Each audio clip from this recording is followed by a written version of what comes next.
RV మా vigilance enforcement madam గారు instructions మేరకు కాకినాడ జిల్లాలో తోరంగి ప్రదేశంలో ఒక ఇంట్లో మరి ఈ ఇల్లీగల్గా మరియు అన్బ్రాండెడ్ సిగరెట్లు ఉన్నాయని చెప్పి ఇన్ఫర్మేషన్ మీద మా టీంని విజిలెన్స్ ఎన్ఫోర్స్మెంట్ టీం, నేను డిఎస్పీను, నాతో ఇద్దరు ఇన్స్పెక్టర్లు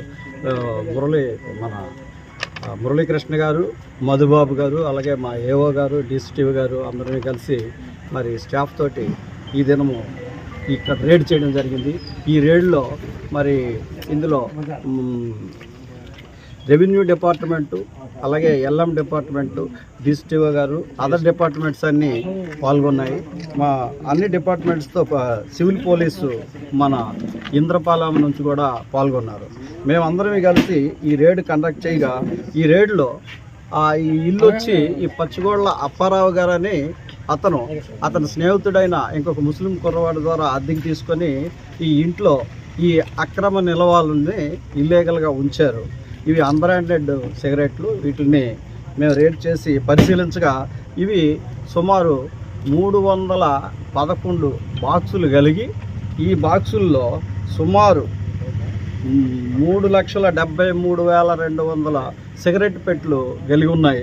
దీని వర్త్ యాక్చువల్గా ఏంటంటే మొదట మనకు కనిపించింది 40 రూపాయల రేట్తో కొన్ని బాక్సులు కనిపించున్నాయి. దాని మీద మేము రేటు కడితే 1,49,28,000 రూపాయలకి వచ్చింది. కానీ అలా ఇప్పుడు మేము అన్నీ మొత్తం విడదీసి పరిశీలించేసరికి కొన్ని 100 రూపాయల రేటు ఉన్నాయి, కొన్ని 64 రూపాయల రేటు ఉన్నాయి. దీనివల్ల ఈ రేటు కూడా పెరిగే అవకాశం ఉంది.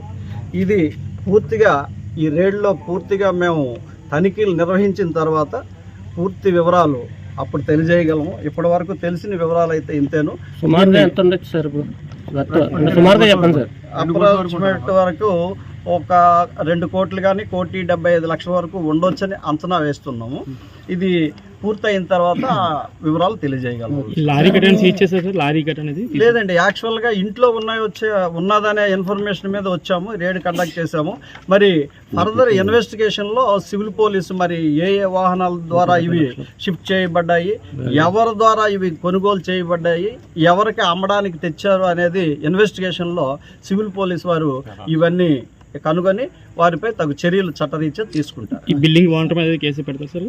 బిల్డింగ్ ఓనర్ గారికి యాక్చువల్గా అయితే మా వెరిఫికేషన్లో వచ్చిన ఇన్ఫర్మేషన్ ఏంటంటే ఈ పచ్చిగోళ్ళ అప్పారావు గారి స్నేహితుడు మన అహ్మద్ ఉన్నారు, ఆయన వైఫ్ వీళ్ళకి ఇక్కడ ఈ కిరాణాకు సంబంధించిన సామాన్లు స్టోర్ చేసుకొని వాళ్ళ కిరాణా షాప్కి పట్టుకెళ్ళి అమ్ముకుంటాం అని చెప్పి వాళ్ళతో మాట్లాడి 2 నెలల క్రితం మాత్రమే తీసుకొని 860 రూపాయలు వాళ్ళకి అడ్వాన్స్గా కూడా ఇచ్చారు. తర్వాత వాళ్ళిద్దరి మధ్య జరిగిన కిరాణా సామాన్లు స్టాక్ కోసం సంభాషణ కూడా ఏంటది ఆడియో ఇవి కూడా వినిపించారు. వాస్తవంగా వాళ్ళకేం తెలియదు, వాళ్ళ అమాయకులు. ఇల్లుంది, ఎవరికో అద్దిస్తే అద్దె వస్తుంది, అది ఉపయోగించుకుందామని ఇచ్చిన కుటుంబం, వాళ్ళకి సంబంధం లేదు, వాళ్ళని విట్నెస్గా ట్రీట్ చేస్తారు.